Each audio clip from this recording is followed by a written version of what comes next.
Good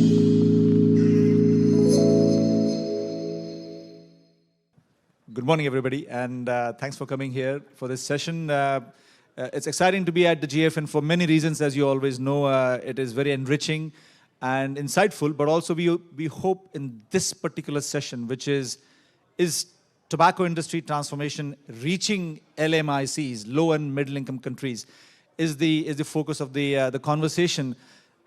And I'm hoping that it gives us enough prompts, enough motivation to take into the conference and beyond in terms of actionable items. So on that note, I want to just say one thing about the field that we are in. I do not think there is any doubt or debate that reduced risk products should be available and accessible to consumers of risky forms of tobacco products in LMICs. I hope that is an absolutely accepted point. However, we know for a fact that if you were to travel in Europe, which you are in now, go to America, in Northern America, you will see the availability of a range of reduced risk products. And by that, I very clearly mean heated tobacco products, electronic cigarettes or vapes, and nicotine pouches and snus. If you were to travel in the world of LMICs, on the other hand, you may not see that. Having said that, the fact remains that nearly 80% of consumers of risky forms of tobacco live currently in LMICs. And before anyone starts wondering why does Sud, by the way, I'm Sud Patwardhan, just in case, why does Sud keep on talking about risky forms of tobacco products? I'm very conscious that we do not want to just harp on about smoked or combustible forms of tobacco. Yeah. There are parts of the world where a significant number of people consume smokeless tobacco products, especially South Asia and in Africa and Southeast Asia, where those products cause comparable harm because of their consumption among the consumers who use them. So, and hence, the less risky forms of tobacco and nicotine products, and hence risky forms of tobacco products. So I'm trying to make that distinction very clearly from the outset, and you will see why it's important when we start talking to some of the excellent panelists who have agreed to be on the panel. So the idea is that we have experts from the consumer world, from tobacco control world, from the corporate world. We cannot leave companies and industry out of this conversation. We shouldn't. It's at our own peril. And someone who has come from a management world, understanding strategy, but also the business case for why or why not, and whether companies should be transforming in a much broader way to meet consumer needs in LMICs. So that's the panel composition. You can look at your program to see about their detailed careers, but they're all excellent people from different disciplines who have converged here at GFN to be part of this workshop. So without further ado, I want to start with a consumer viewpoint, but also not just consumer viewpoint, a viewpoint coming from years of working in the tobacco control space in a country such as Kenya. And that's where I would like Joseph to use perhaps 3 to 5 minutes to kind of paint a very top-line picture of what he has seen in his years of work in this, what may be the challenges he's seeing and facing. And then, of course, we'll go through this initial round of initial opening lines by each of the panelists. And then I will be asking some questions to all of them after that, following which I would love to hear much more active participation from all of you. So that's going to be the flow. Joseph, all yours, my friend. Thank you. Thank you very much, Sud, for having me here. So I'll just speak briefly on the challenges we are facing in Kenya and Africa as a continent where at the moment we have about 77 million smokers on the continent. We have about 250,000 of them who die from smoking-related diseases. So mine here is just to learn and to ask what the industry is doing, because they're actively on the continent and we at the moment cannot afford cessation services and products recommended by WHO, which are nicotine gum and nicotine patches, which cost about $50 to $45, and most smokers on the continent cannot afford that. So mine is just to learn what the industry is doing to help us, because smokers are willing to switch, and we keep hearing about these products on the internet and on social media happening in Sweden and other countries like England, but we have no access to these products. So mine is just to find out what they're doing for us.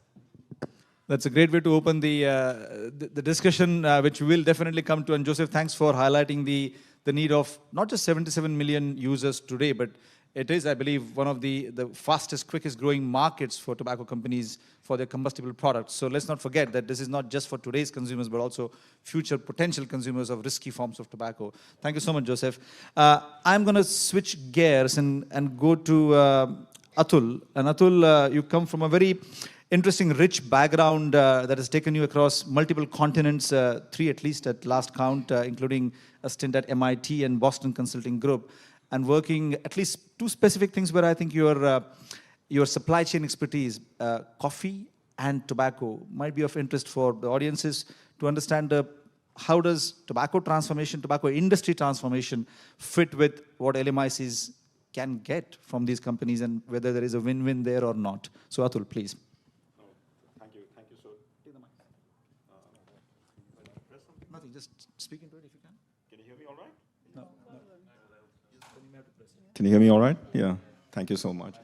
So it's interesting, Sud said in his opening remarks that if you go to the US, you will see a broad range of reduced risk products. If you go to India, you will equally see a broad range of risky products, right? From cigarettes to bidis to gutkhas to canny to snuff and even areca nut products, right? So there's a whole range of risky products. And when Joseph was opening his remarks, right? I mean, it is absolutely clear that consumers all around the world are demanding a reduced risk product, right? I mean, it is. They may not express it all around the world, but that unexpressed need is very, very strong. And it is also a fact that most tobacco companies have significant revenue and profit source from the LMICs, from low and medium income countries, whether you look at India, Indonesia, or many countries in Africa, many countries in South America. So it's a big source for tobacco companies in terms of revenue and profit. And the other factor is that of course there is the FCTC guidelines and everything, but these countries also have limited capacity or capability, and of course it varies across the country to enforce those guidelines, right? So there's a bit of a regulatory uncertainty in this market, which also impacts commitment from the tobacco companies, right? So the one thing that corporations don't like is uncertainty, whether it's the economic uncertainty or the regulation uncertainty. So, the fact that the regulation rollout is also not consistent across the world impacts the availability of the products, right? But if you look at from the capability point of view, right, you see that in many LMICs, there is an absolutely strong structure to bring these products with great speed, right? I mean, let's take the example of India, right? I mean, you've got very strong consumer-backed supply chain, right? Right from outlets to channels to market, distribution, manufacturing, product design, packaging, raw material sources. In fact, most of the nicotine, and correct me if I'm wrong, most of the nicotine globally gets sourced from LMICs, right? So the structure is there, and to me, as an observer from outside, you see this kind of a K-shaped profile. You see this very, very strong take-up in the developed world, but on equally you see no take-up or very little take-up in the developing world. And I think what is expedient for this panel is to interrogate as to why that's happening. I mean, what are the critical questions that come to our mind? I mean, I can put forward 5 questions if I may, but there must be many more, and then we can collectively debate as to how do we bring this to life. I mean, the first question I have is, what business facilitators or catalyst do we need to see in LMIC which will motivate tobacco companies and the governments, right? And the consumers, the whole ecosystem, to have a broad availability of reduced risk products? What are those catalysts and facilitators that we would like to see in the LMIC? The second question that comes to my mind is, what is the decision matrix that companies are looking as they roll out these products around the world, right? I mean, launching new products for the consumer sector is a very expensive proposition. I would like you to finish that line, but that's very tempting for us and a very good segue into what the industry may want to respond to. Yeah. Please finish that, sorry. Okay, no, this is great. And you also often see that in many of the LMICs, where it is legal to sell the products, still those products are not available. So need to understand, what is the reluctance, right? You've got everything there. So, you've got the legal framework, you've got the regulatory framework, you apparently have the consumer needs. So, what is the reluctance in launching products where it is absolutely legal to do so?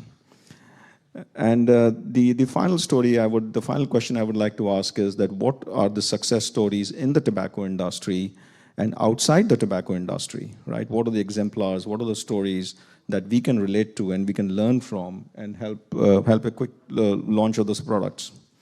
So, so look forward to the conversation.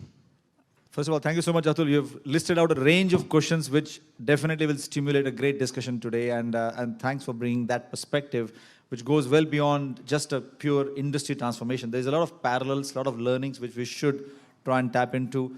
A very vivid picture you painted, which I want to just kind of put it out here now before I move to Flora, is the fact that those who have traveled to India, for example, or are from India would note that the range of tobacco products that are available, all risky, mind you, are phenomenal and quite saddening. But so if you go to a local, what's called a pawn shop or a corner shop, they're all there for display.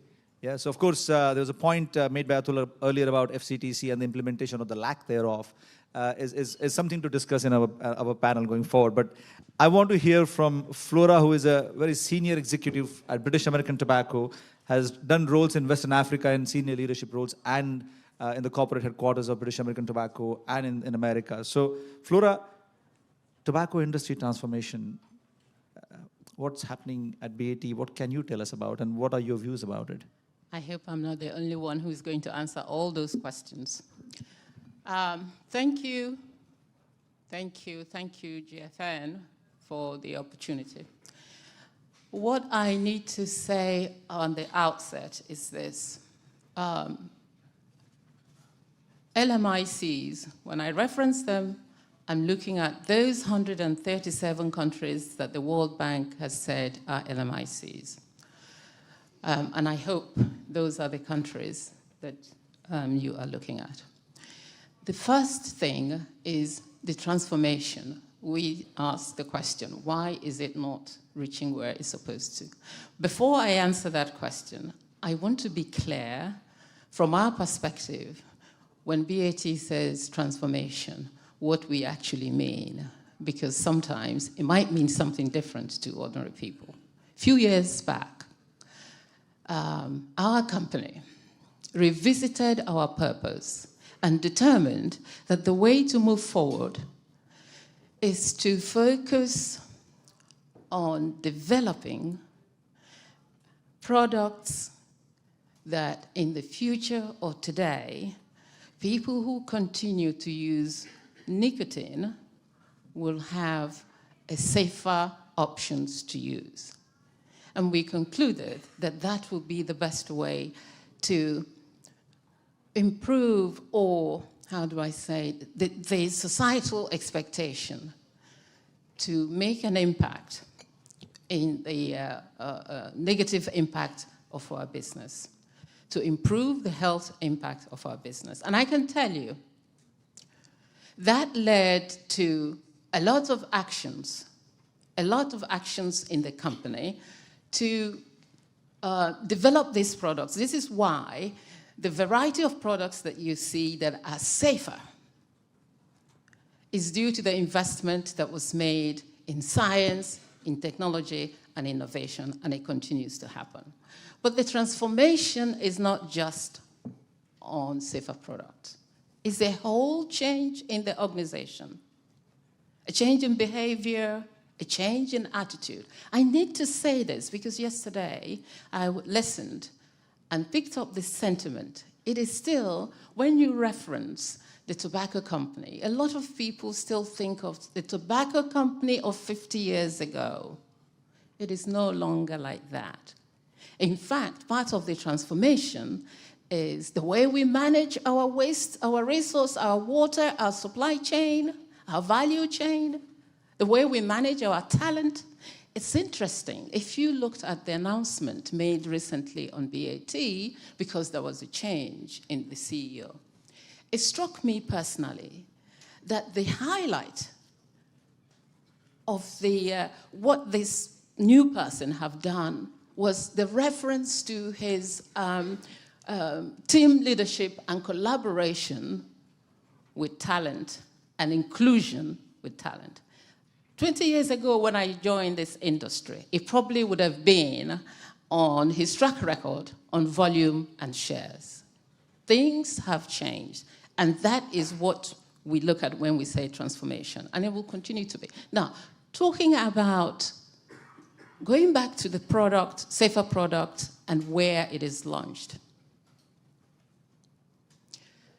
Today in BAT, we have launched this variety of products in 60 markets. 36 of those markets are vapor markets. 28 modern oral, and our tobacco-heated device. With respect to LMICs, for instance, okay, are we where we are supposed, or where ought to be, or where everybody would like it to be everywhere? Obviously, the safer products in our concept is universal. I believe in health equity, and therefore, technically, it should be available access to everyone. However, that is not reality, is it? In the 60 markets that we have, in fact, the top 12 THP market, THP, I mean a tobacco heating market, 4 of them are actually in LICs. Pakistan, for instance, is now the 3rd biggest market when it comes to modern oral. Colombia, Peru, Bangladesh, Uzbekistan, these are all LMC countries. These are established vapor markets. In fact, today, Kenya and South Africa are being piloted. I am glad that you came from Kenya. If it wasn't for the pushback on regulation, modern oral will be in the 21 COMESA markets today. But that couldn't happen because of the regulatory pushback. You asked, what are the considerations when you are trying to launch? There are several things. This is a commercial start. Apart from the regulatory framework, which we probably should come back to, there's also issues with cost, with pricing, with the local consumer taste, with knowledge. There is, if you think about it, there are challenges. A lot of the LMC countries, to be honest with you, have priorities, health priorities that go beyond thinking about smokers. I can tell you that 16 of those countries probably have smoking prevalence that are less than 10 or less than 5. But they have high incidence of child death, traffic death, sanitary issues that kill cholera and malaria. And so thinking that they're going to focus on few smokers and not these priority issues is a little bit. So there are challenges that push back, and I'm happy to revisit them. But all I can say is I have told you where BAT has launched. There's also our competitors who also have presence in their own product. By the time you put it all, it might not be as much as you desire, but we are making great progress. And there is plan in the next 2 years to launch in another 60 markets. So we are progressing. Flora, thank you so much. That's a very comprehensive review. In fact, this is great to hear from the companies, one example of a company which you represent, regarding what is being done, I would definitely love to drill down into some of the challenges you face and some of the thinking. And as well, I would like to then bring the panel together to kind of start having a discussion. Well, is it really the case, and this is where I will look at Atul, really the case that because price plays a role, but then is there any role for a much mass scale market for current consumers? So there's a bunch of things to pick on what you've said, the regulatory framework, and I would love to hear about how, what was the challenge, if you can talk about it, the COMESA challenge, which brings me to Joseph in a very circular fashion. Joseph, Flora mentioned the launch of nicotine pouches, modern oral as you call it, but nicotine pouches, if I was to call it that way. Yes, Thank you. In Kenya, we have watched it from the periphery. Folks here might have seen for the last couple of years, a lot of ups and downs, a lot of news. Of course, sitting in London or in India, I would not necessarily know what is going on. Would you be able to sort of shed some light from what you have seen happening there, and any learnings perhaps from a consumer, from a tobacco control point of view, but also now that you're part of a broader tobacco harm reduction community, what is there for us to learn if we were to do the same thing again somewhere else? Well, first, I think the fact that the industry is trying to launch products in the country is a win for public health, and we support that 100%. However, I will take a small issue in the way the product was launched, in the sense that, yes, we do advocate for nicotine pouches to be made available, but the way the product was launched and how it was displayed in the shops was really one thing, because they sort of put it looks like a Christmas tree, and you have pouches all over the place, and so the backlash does not fall on the industry, it falls on the advocates. So we're here trying to promote these new alternatives, but the way they've been brought into the market is also wanting to some extent. And I did take issue with that, but again, the fact that the industry is trying is really a win for public health, and I would encourage other key players to also come into the market and try and bring in new varieties of products. The challenge we're facing in Kenya is that, yes, we do have a Nicotine Control Act, but we should mimic the Swedish experience and try maybe and begin to explore ways to look for a Nicotine Act that is separate, that deals with the standards and with the advertising and things of that nature. And if we can engage policymakers and doctors and people, stakeholders, and I think we can make bigger strides than we are at the moment. I want to pick on that point. Don't keep your mic yet. I may have another question to follow up. I'm so glad you've kind of put some light on what was not very visible outside, that and unless you're on the ground, you wouldn't know that the way the product has been launched is perhaps done in a way that is going to ruffle some feathers as such. What could have been done differently? I always, and this is going back to my days in pharmaceuticals, and there is this concept of market conditioning, where you work with the stakeholders in the market, you work with the various range of, starting from consumers, but also doctors and all the ones you mentioned. Is that something they could have done? Is that something you're doing? Is there any way out of all this? Well, that's a bit tough. I think just my opinion, what I think should have been done is perhaps maybe start with small steps and try introduce the product as a pharmaceutical product. I know it's supposed to be a consumer product, but if we had followed the right channels and maybe just put it where we have cessation products on the same stores, it would have been absorbed much easier, and there wouldn't have been a lot of noise made in the media about it. Yeah. Now look, this is a panel to discuss and throw ideas and have very different views, and they're all respected and welcomed, and that's the whole idea. So thank you so much for that. I want to pick on something related to what you said, Atul. There are two things that got my attention. I don't know if the audience was listening, but I'm going to pick on those two things to kind of drill down. One is the what is it? K-shaped, K-curve, K what? Yeah, sorry for throwing that term, right? I mean, there is, I've got some muscle memory of being a former consultant, so apologies.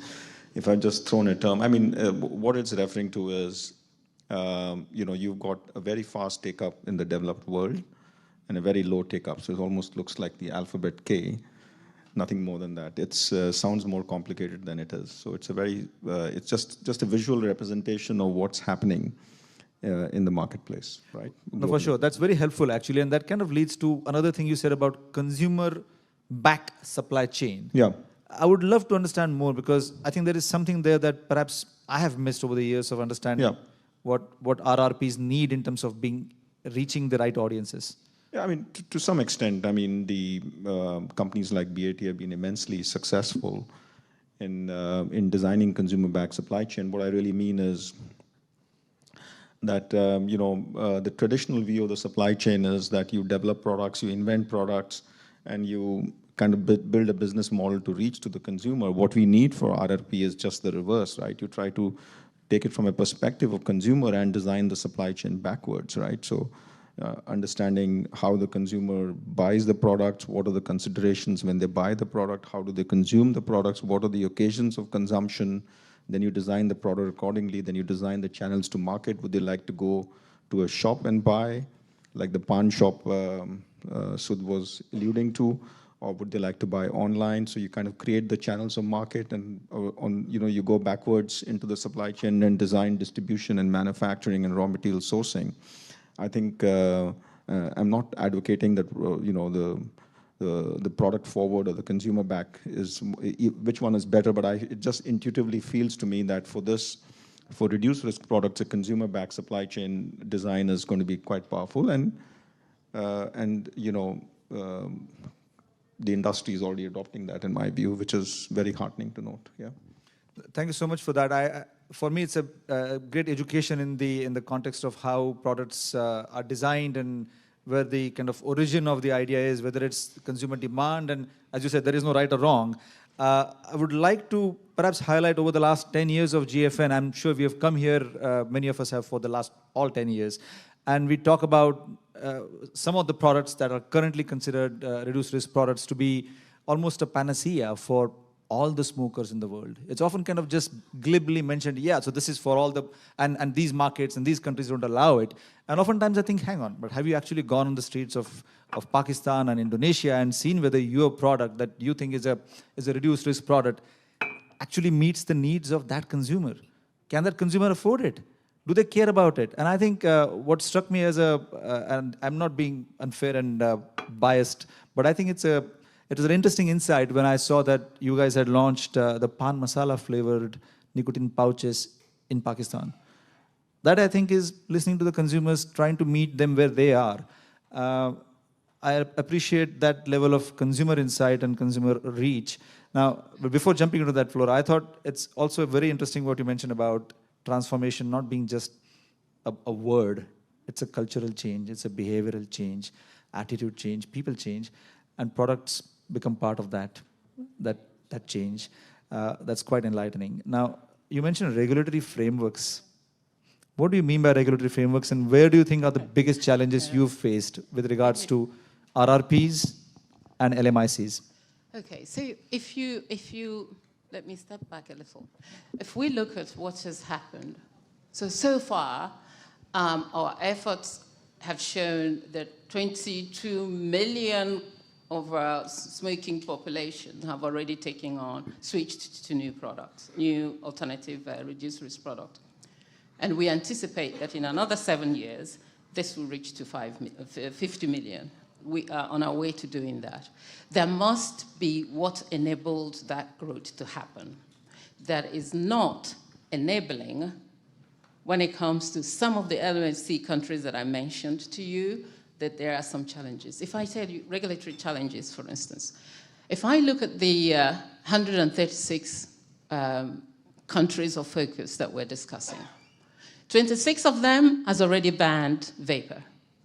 60% of those countries do not have regulation at all. And it doesn't mean that you can jump in there and launch because they don't. And places, big ones, Argentina, Brazil, Thailand, Egypt, a lot of these places have also closed their doors to these new products. So as long as those doors are closed, nothing is going to happen there. And the other thing, it was remarkable to see, and I'm happy to provide references, that if there's a survey that was conducted in Indonesia and India, that a quarter of the people that smoke believe that if you stop smoking, you can actually harm your health. 12% of the smoking population in India said they were not aware of e-cigarette. And a third of Indonesians said they don't know what reduced risk products are. So there is a huge lack of either misinformation or lack of knowledge. And when I said part of the consideration for launching is appreciation of the product where these countries are. So there is a lot of challenges that are not just availability of products that happens, but regulation. If I were, and I'm not, if I were a regulator and I believe in harm reduction, I will put a policy framework that will enable and encourage companies to even innovate, even better products, even safer products to continue in the trade. That is what people do in other consumer goods. I will put in place a policy framework that will incentivize even someone who is not thinking about switching to switch.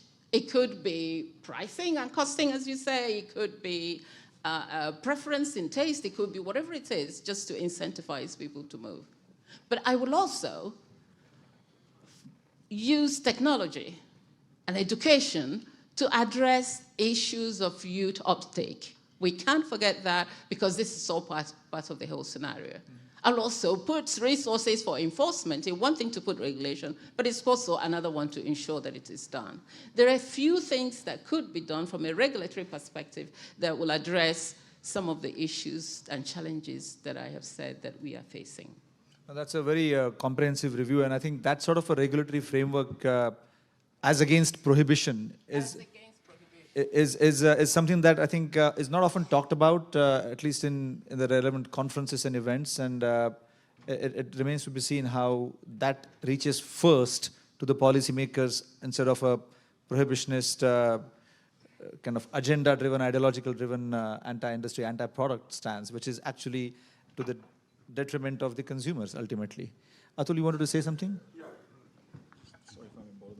So I just want to, talk about the price and the cost, right? So when you're talking about the developing world, the scale economics are completely different, right? So, for example, what a bicycle would cost in London, you can probably buy a new car in London, in India, right? So, the scale economics are completely different, and also let's not forget, right? So all the raw materials are fundamentally coming from the LMICs.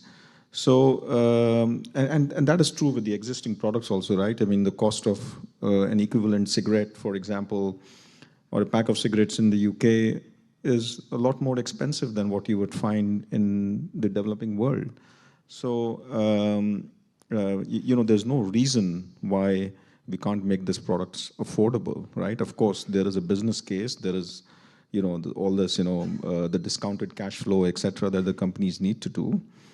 So that's one point I wanted to allude to. And there's another point I wanted to say is that, how do we measure a successful availability of reduced risk product? Is it equivalent, finding a ratio of sticks equivalent of RRPs in the market, right? And what is the percentage of that around the world, right? So, of course, we might say that we've launched these products in X number of markets, but how does it compare in terms of ratios, right? That's quite and at what price points, right? I mean, that's quite critical.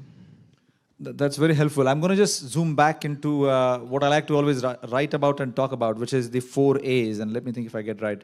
So the affordability, accessibility, availability, and appeal of adult-oriented reduced risk products. There's a lot of A's there and a lot of alphabets and words. But the point is, these are quite a few things to take. And Joseph, what you said really struck a chord with me. I thought that for years, despite the FCTC, despite Article 14 of the FCTC stating that there is a need to roll out tobacco dependence treatment, and there's a need for, and it's in the model list of medicines of the WHO that nicotine replacement therapy is there, but it's not available at the price point that an average smoker in Kenya would afford. Is that? No, it's not available. Like I said, gums and patches go for about $50. Yeah. I've tried them before myself. And a cigarette pack? About $7, $5. This is not dissimilar to what I've seen in India. In fact, I remember going to a pharmacy in Dhaka in Bangladesh and was shocked because they were shocked to even hear the word nicotine replacement therapy. They didn't even know what it was. They like scrambled around, like, oh, let me go and look back. This was one of the biggest pharmacies in Dhaka. So forget the remote interiors. And so I want to turn this on its head and then kind of go to the audience, because I would love to hear some specific inputs that I'm going to point to people, unfortunately, but also the broader audience. I think there's an opportunity here where for some reason, those who manufacture nicotine replacement or have done over the years have not taken it as a cause for them to make available cheaper, affordable nicotine replacement at all locations where cigarettes or other oral tobacco products are available. That's a missed opportunity. And if I was to look at you, Flora, and as a representative of the industry broadly, I would say, look, you have an opportunity to kind of take a higher moral ground for the right commercial reasons and make available RRPs instead of the risky products that are currently sold and reach those audiences, those consumers. But let me then kind of take a slightly different tack. There was work done funded by the Foundation for a Smoke-Free World that I'm aware of, and there were a bunch of people, I'm sure here. I can see Peter, there's Amir, and I don't mean to sort of put you in a difficult spot, but if you don't mind talking about the work that Euromonitor and Peter Thruidwala did in terms of analyzing data for the transformation index, specifically about LMIC. So this is not about the broad index. I would love to see if there were learnings from that kind of tie up better with what we are talking about here. So maybe, I don't know, Amir, because you generated the data, and then Peter, because you analyzed it. So Amir first, would you mind saying something about it? We can get a mic to you straight away. So just first name and a few lines, please. Thank you. Hi, thank you. Yeah, I'm here from Euromonitor International. I'm here with my colleague, Idra. So we are the index research partner for the Tobacco Transformation Index, which is funded by the Foundation for a Smoke-Free World. What we do there is really, I think one of the main things which is relevant is the country fact sheet that we put together, so that looks at 36 countries where we've got the most prevalent, really, of nicotine and tobacco usage, and we're sort of mapping out the legislation there. So to Flora's point, in a lot of countries it's banned, etc. So yeah, I think that's probably, something that might be relevant for people to look at, which is on the index website. Thank you, Amir. That's a great start. People can go and refer to that. I think there is some level of analysis, Peter, I'm hoping that you can perhaps touch upon in terms of the companies that you looked at within the index. Because from what I saw, I thought, wow, there are those who are leading the pack, and you would sort of expect to see them. But then there are those who are not necessarily there. And I would say tobacco industry transformation cannot be just a responsibility of the international players. Yeah, there has to be a locally driven national companies also have to take the role. So would you like to shed some light on that? Can I have the mic here, please?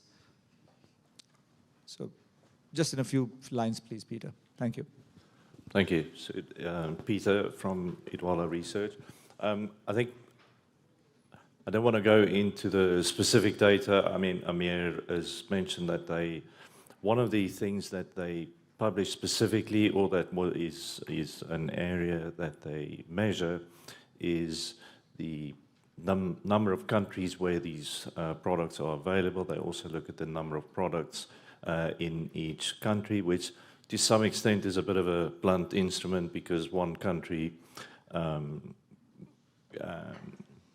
be recorded as being present without a significant amount of products being sold. Nevertheless, I think when you look at the multinationals, as Sud has said, there's a fairly broad representation. I think when you start looking at the other individual companies, it becomes an issue of regulation, where you have single country companies, they don't necessarily go abroad, and I think the focus is not necessarily to do that, but very often these products are not allowed in those countries, and then if you lay on top of that what the excise structures are in those markets, it becomes problematic from a cost point of view to introduce these products. But certainly when you look at the overall, if you look at the scores of the companies and where and correlate that to their transformation scores, it's quite obvious that the multinational public companies score the highest. The privately owned single country companies really score the lowest on quite a lot of measures, and somewhere in between sits sort of listed single country and private multinational.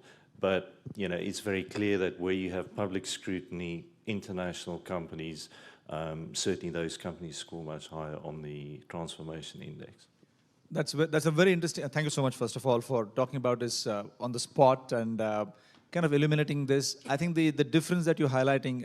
Let me pick an example, and please, they may be better experts at this. But Indonesia, for example, with Gunung Garam, unless things have changed, they have not ratified the FCTC, right, as a country.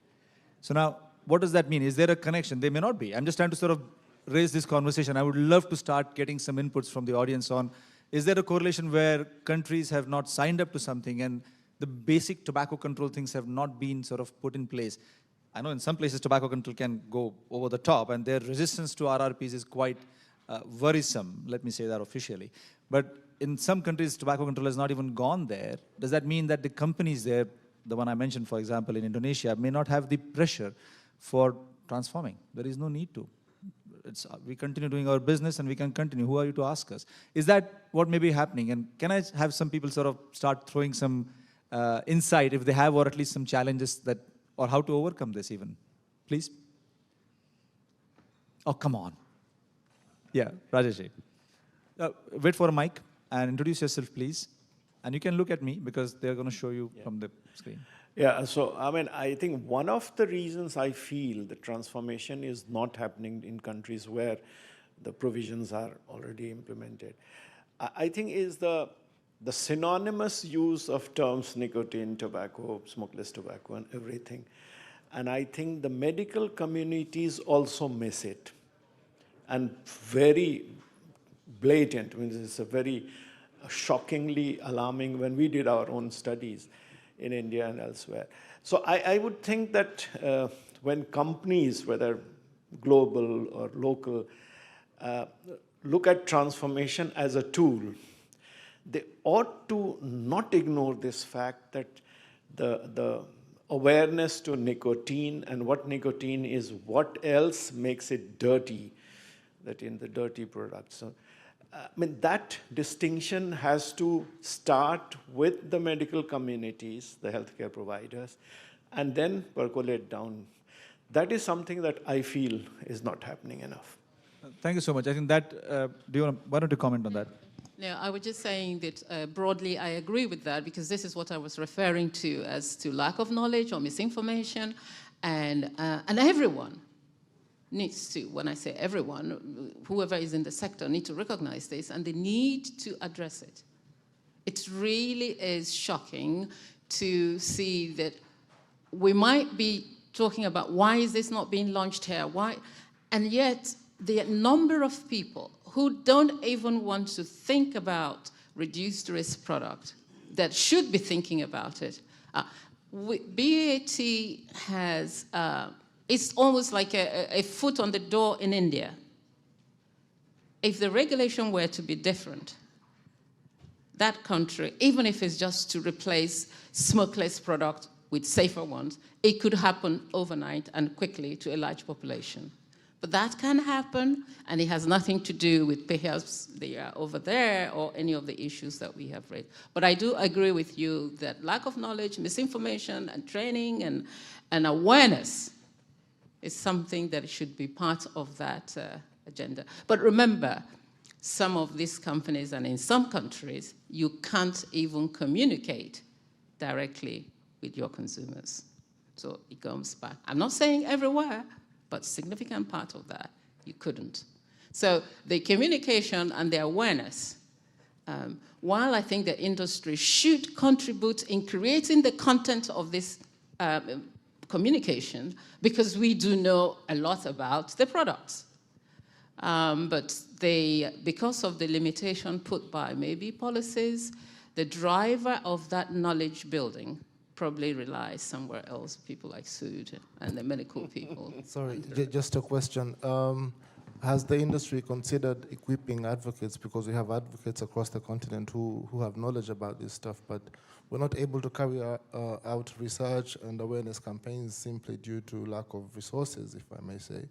We've tried to apply to Bloomberg and other CTFK organizations, and they cannot listen to us because we're including harm reduction. So is the industry looking at maybe giving opportunities to various tobacco harm reduction organizations? To be honest, if I speak personally to answer your question personally, the industry, or at least BAT, would be willing, as I say, to contribute in any way that ensures that there is a correction. But just remember, as soon as the industry gives you a penny to help you to do that, you are cancelled. Whatever you say is no longer credible, because and this goes back to what I was saying about changing and regarding the industry as the baggage that you are carrying. So if you do, you're castigated. If you don't, you're castigated.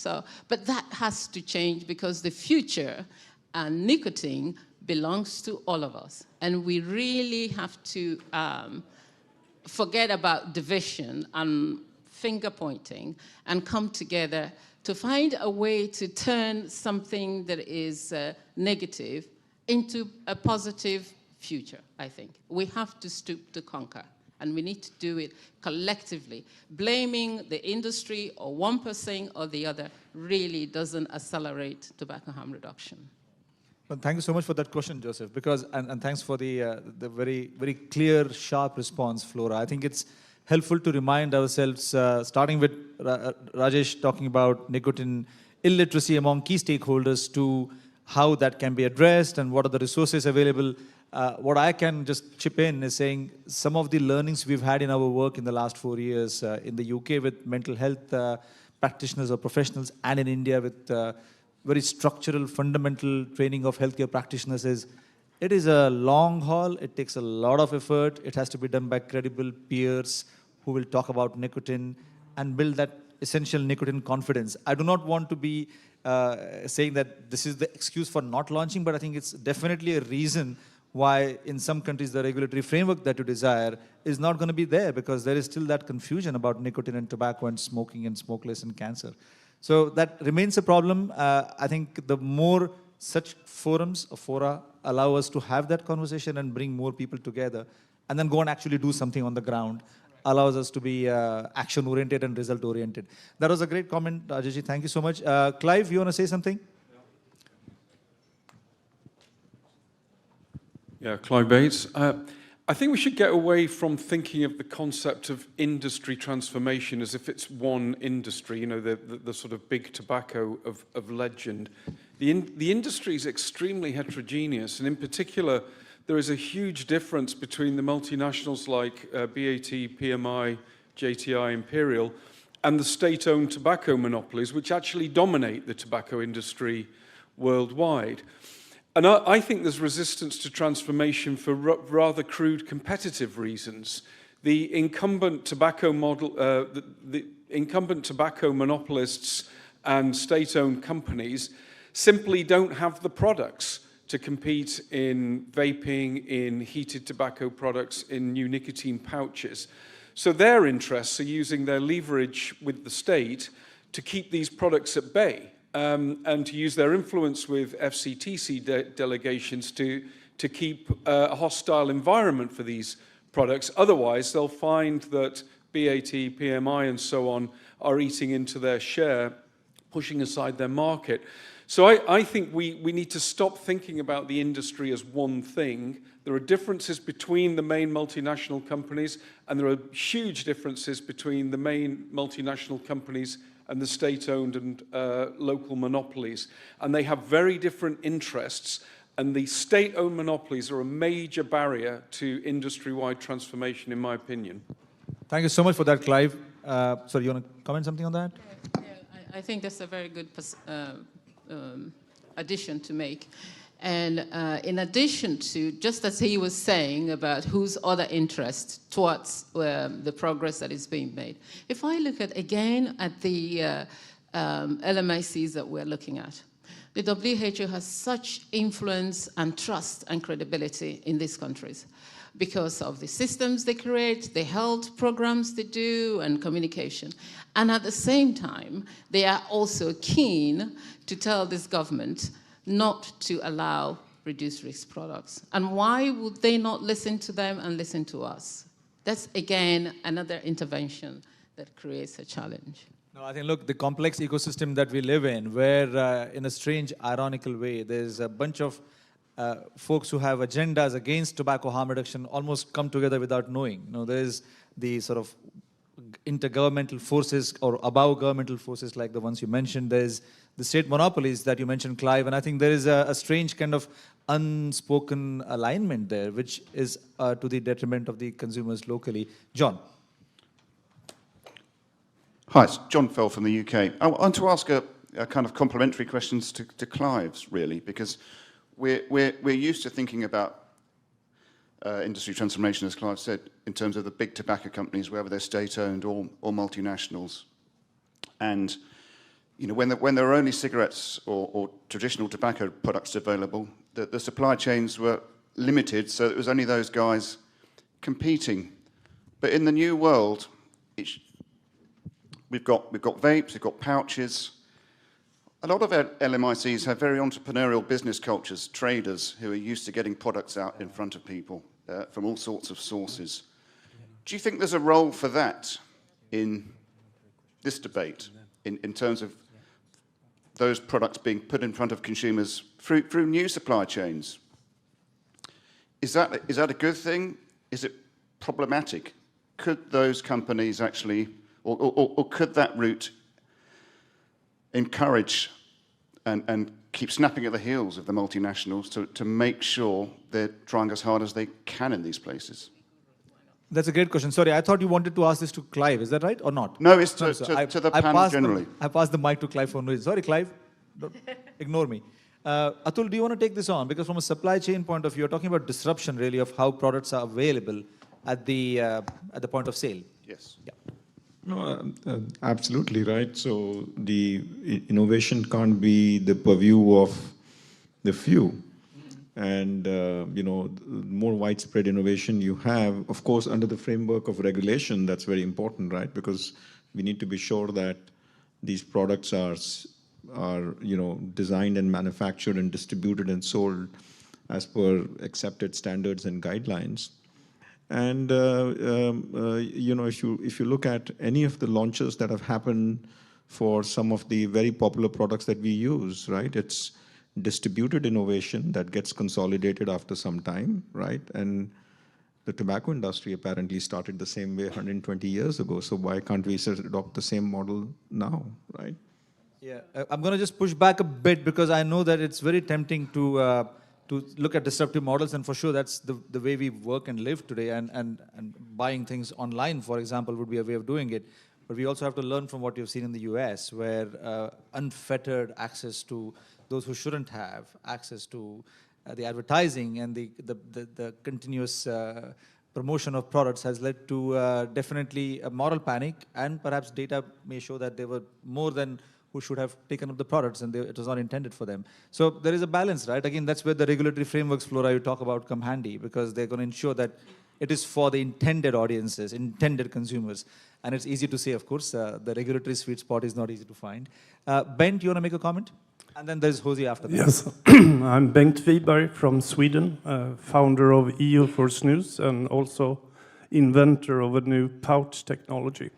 I think Flora said something which is extremely important. She mentioned regulation.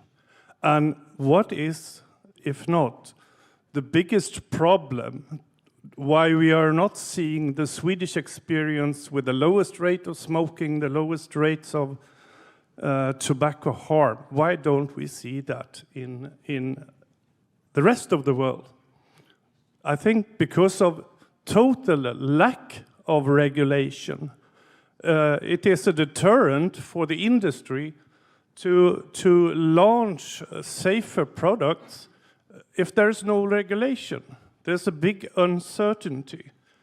In Sweden, last year came an extremely intelligent regulation regulating all tobacco-free nicotine products, such as e-cigarettes, nicotine pouches, and the regulation even covers products that are not yet invented. It's like a Bible of 600 pages. It still has not been translated to English, just a summary.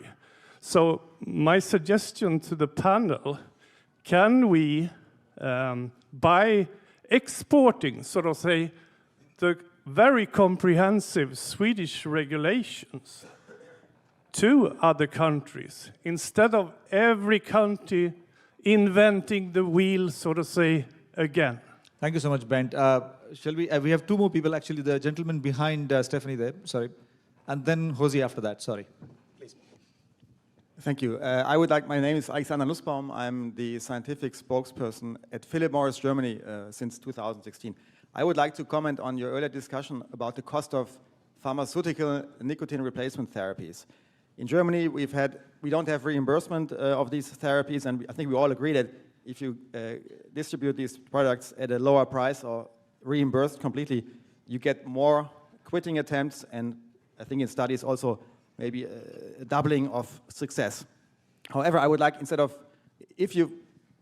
there's a danger in focusing on this question, I think, and you lose the smoker out of sight, because in Germany, for example, we've done surveys on the barriers of smoking cessation and also of switching, and this was a topic of Professor Glover's workshop this morning, where we asked smokers, 1,000 smokers in 2021 and 1,000 in 2022, and we have a 5-minute video here, and we have a paper on chaos. We can look at it.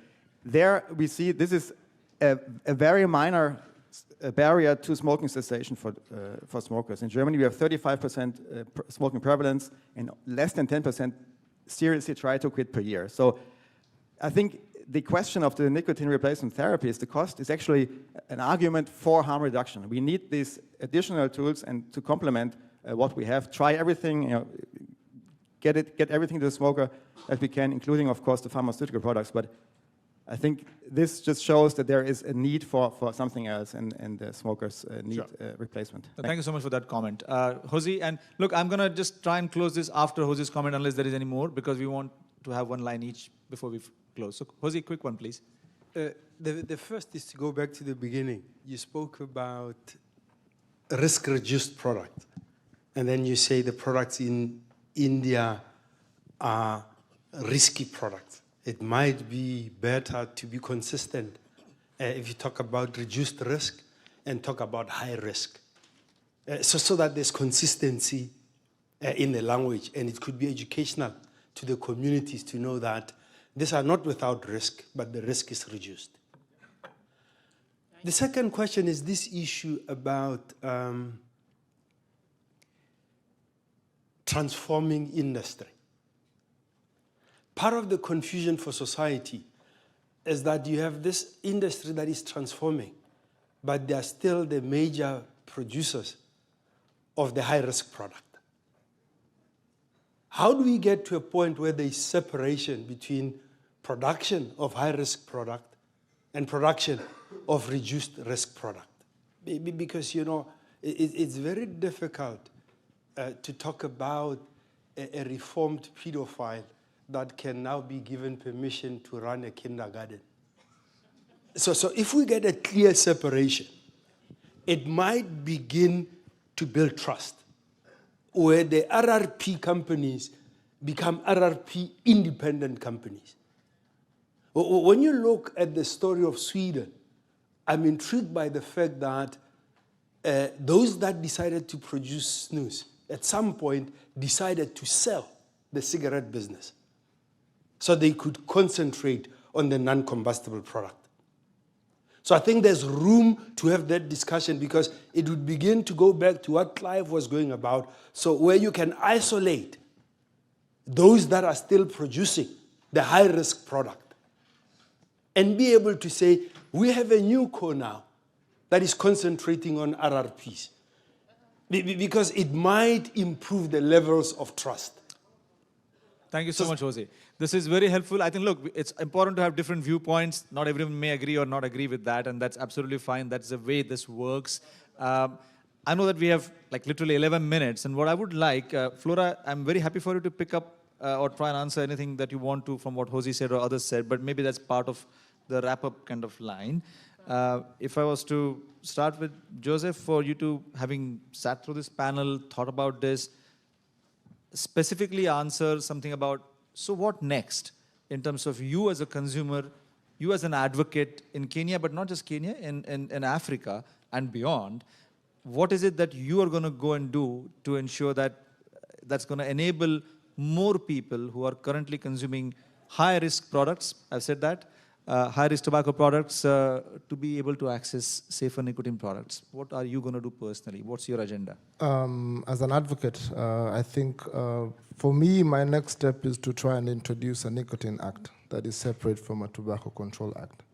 I think that should be a step in the right direction. Secondly, also as Jose has said, I think it would be a brilliant idea to have companies that have not sold cigarettes before to be the ones that are introducing these products in the market. It would work much faster. Thank you so much. And look, again, there is no right or wrong answer. This is what you're going to pursue, and all the best for your plans. Atul, if I may go to you next, just because that's the sequence we have followed. And if you want to tell specifically about areas where you talk about supply chains, you talk about transformation in terms of countries, LMICs, where the product is currently not available because it's very costly or it's not seen as a profitable one. Before you answer, I just want to poke you regarding what C.K. Prahlad, the big management consultant, talks about the pyramid and the base of the pyramid.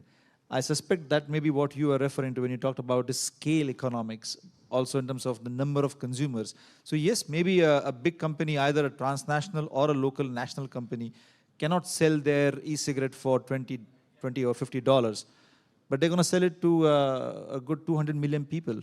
Would that not be a good idea? You see, there are, in the history of business strategy, there are a number of examples where people, when companies specifically see the potential of a certain product, they start pricing the products in terms of the quantities that they would eventually end up selling, right? So they calculate the price economics and the cost economics and the scale economics around what the volume is likely to be as opposed to what the volume is right now. And the cost starts falling in place very quickly. So there are a number of examples around it. And I think that is what is needed, right? And also, you know, different countries have different scale economics, and one has to recognize that. I mean, that has been discussed quite deeply in this panel, right? So, you know, the cost economics in the US is not the same as the UK, it's not the same as Indonesia, it's not the same as India. And that is something to be cognizant about, right? And, you know, we, going back to the consumer-backed thinking, that how are the consumers going to buy if the product is going to be 10 times as what Joseph was mentioning in Kenya, right? So that just defeats the purpose. But I want to come back to Jose's point on disruption. Can companies disrupt themselves? Very, very difficult, right?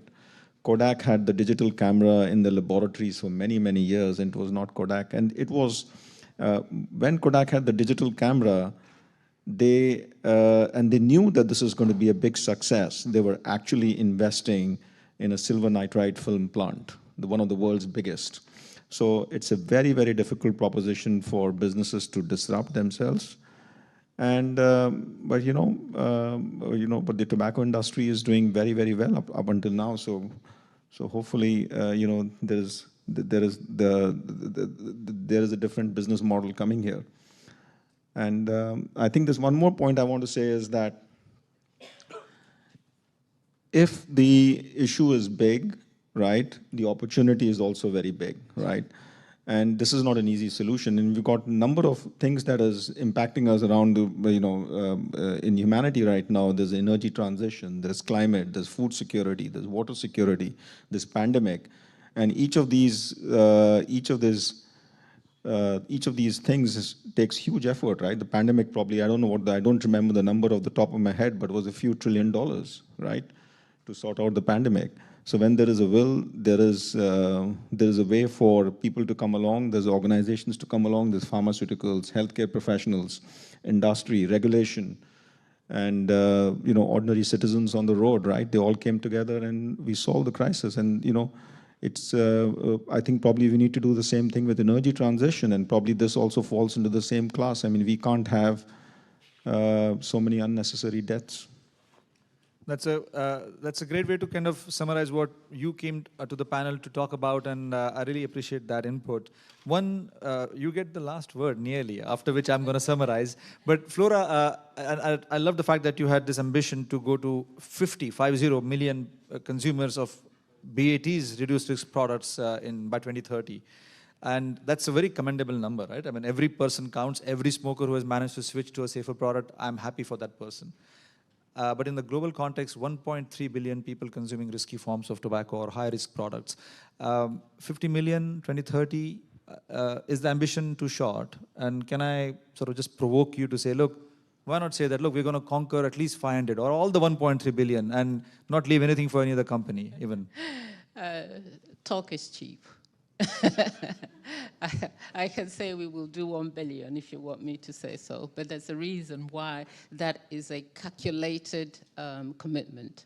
But obviously, it could be more. And if we did 50 and the rest of the industry and the sector did 25, you are almost there.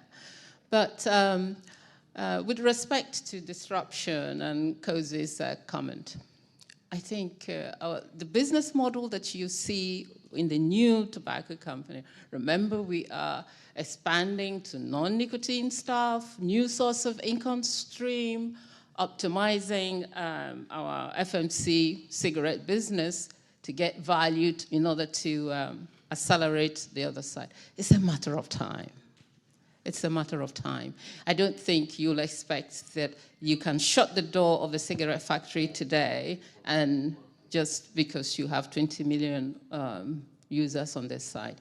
That is why it's a transition. It's a journey. If you look at the oil company, that's what they're doing. It's no different. But more importantly, though, I pick up on the stuff that you said, Mr. Snooze. Yes. So you say, how can we... The Swedish model or the Swedish experience is something that you brought out that I think we have a perfect opportunity in November during COP to showcase that to the LMIC countries and to ask them to look at and explore how that could be replicated. I think it's a perfect point that you bring, and I do hope that we utilize that opportunity on a global platform to talk more about how we offer the opportunity for every smoker, if they wish to transfer to something safer for them to use. That's a great way to summarize what you came to represent here and also take it to the much higher level of global regulatory policy and correctly pointing to COP10 as the next kind of big milestone where some of the harm reduction voices have to have their voice and be represented accurately. and not from a single-sided kind of viewpoint. Thank you so much for that, Flora. And thanks, of course, to Joseph and Atul for being such a great, bringing such variety of inputs, but also depth of knowledge. If I may summarize and finish this in the next 1 minute, I would like to thank you all for coming here, for sure. And also just flag what drove us to do this panel. It's important to remember that, as I said, 80% of the world's users of risky products live in LMICs, and that's not just a glib statement for impact. It has to be a reminder every time we talk about tobacco harm reduction in anything we do, saying, is our work going to reach the last person who's disadvantaged by this consumption, who's going to have 10, 15, 20 years less of his or her life, and their families are going to suffer with that. This is something that keeps me going and has done so for the last nearly 20 years in my career in this space. But every time you see anything that's been talked about at GFN and beyond, I would like you to have LMIC, but not just LMIC and disadvantaged populations in the developed world. Anyone who otherwise would not be a natural, logical person to pick up the next newfangled device that you think is cool. It may be fine for some of the current consumers who are using these products, but I think we have to take it way beyond where it is currently being used. And unless we have that mindset, all this is just a good, fun exercise, but it's not going to make any difference in public health. So if we want to own public health, we have to think of LMICs and disadvantaged populations. So I don't mean to preach beyond this point, but thank you so much for being very patient listeners and great contributors. So thank you so much to all. Cheers, please.